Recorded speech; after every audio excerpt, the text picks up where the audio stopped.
আজকে যান, আসবেন আগামী সপ্তাহ থেকে সকাল ঠিক 7টার মধ্যে।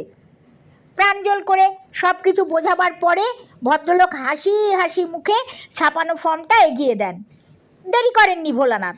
ফর্ম ভর্তি করে টাকা জমা দিয়ে হাস্যময় সংঘের নবীন সদস্য হয়ে গেলেন। বুক ভরা আশা নিয়ে সেদিনের মতো বাড়ি ফিরলেন ভোলানাথ বাবু। সপ্তাহখানেক কেটে গেছে। তারপর হাস্যময় সঙ্গে যথা নিয়মে গেছেন তিনি। উপস্থিত সদস্যদের সঙ্গে দাঁড়িয়েওছেন এক লাইনে। রুমাল উত্তোলনের সঙ্গে সঙ্গে সদস্যরা হাসির কোরাসে গলা মিলিয়েছেন সবাই।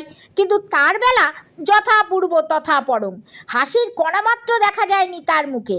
নেহাত যেন সঙ্গের মতোই দাঁড়িয়ে রইলেন তিনি। বরং ওই দমফাটা হাসির ধাক্কায় মাথার ভিতর দপদপ করতে লাগলো, বুকের মধ্যেটা গুড়গুড় করে উঠল, আর চোখ বুঝে রকমারি দাঁতের ঠোকাঠুকি দেখতে লাগলেন ভোলানাথ। ঘাম জমে গেল তার কপালে। এক সপ্তাহ পরে ট্রেনার ভদ্রলোক গজপতি সাহা পাকড়ালেন তাকে।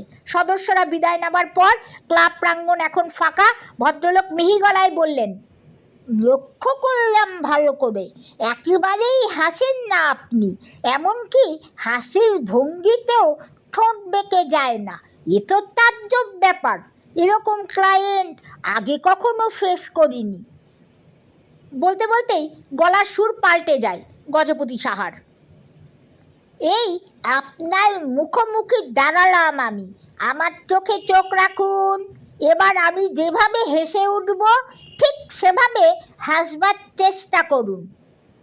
বলতে বলতেই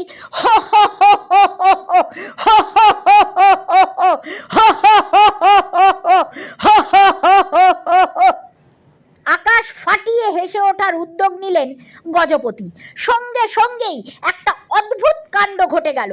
ভোলানাথ বাবু কিছু বুঝবার আগেই টর্পেডোর মতো তীব্র বেগে গজপতির ব্যাধিত মুখ থেকে কিছু একটা ছুটে এলো তার দিকে। ছেলেবেলার স্কুল মাঠে খেলা উইকেট কিপিংয়ের নির্ভুল দক্ষতায় সেটা পাকড়ে নিলেন ভোলানাথ খাসকেল। এক পাটি বাঁধানো ধবধবে সাদা দাঁত, আর ওটা নির্ভুলভাবে বেরিয়ে এসেছে ট্রেনারের মুখ থেকেই।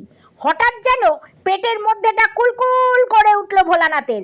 গলা দিয়ে কি যেন উঠে আসছে বিদ্যুৎ গতিতে, আর তারপরেই এক টানে খুলে ফেলা সোনার বোতলের মতোই রাশি রাশি বন্যার মতো হাসির দমকে যেন বিধ্বস্ত হয়ে পড়লেন তিনি।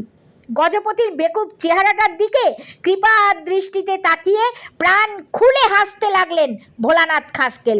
হা হা হা হা হা হা হা হা হা হা হা হা হা হা হা হা।